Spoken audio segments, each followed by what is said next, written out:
Organisations are made up of teams of individuals. But what is a team? And how do we know if we're in one team and not another? It may be common sense to you to know which team you're in, but in our Organisational Coaching Hub, we have identified 3 typical ways in which people think about teams. And these 3 ways matter because the way you think about a team affects how you interact in that team. And that means it affects how you enjoy being a part of that team and the value the team provides to the wider organisation and its customers. There are 3 levels of thinking.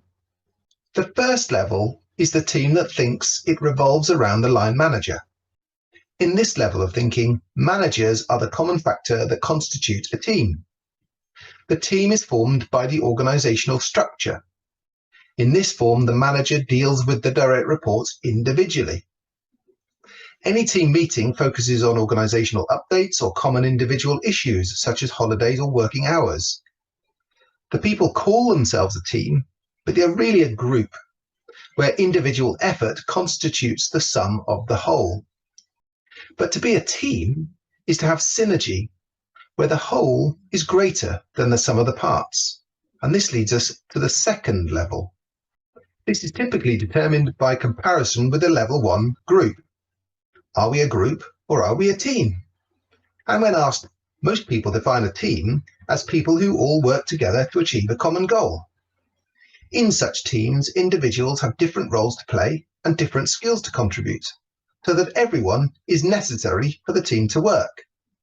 Such teams are interdependent, relying on each other to achieve their common goal. And as they share the same goal, they all work towards it. If one fails, they all fail. So they have mutual accountability.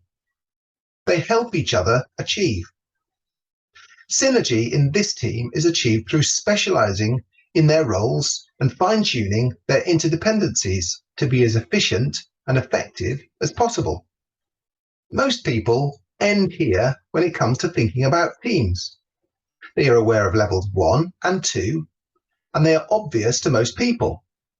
So how do so many teams struggle to organise, form, and for team members to thrive within organisations? At Organisational Coaching Hub, we have found that one reason for this is that the level 2 way of thinking blinds people to another way of teaming that occurs within organisations. This leads us to level 3 thinking.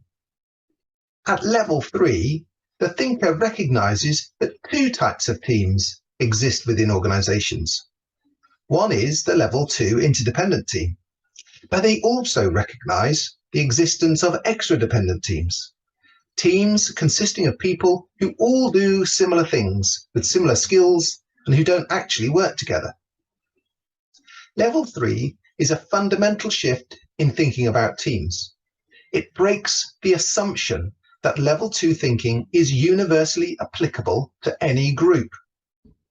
This assumption is embedded in our organisational processes and systems and training. Staff surveys, performance reviews, and goal setting are typically based on level 2 thinking. Nevertheless, extra-dependent teams exist in most organisations.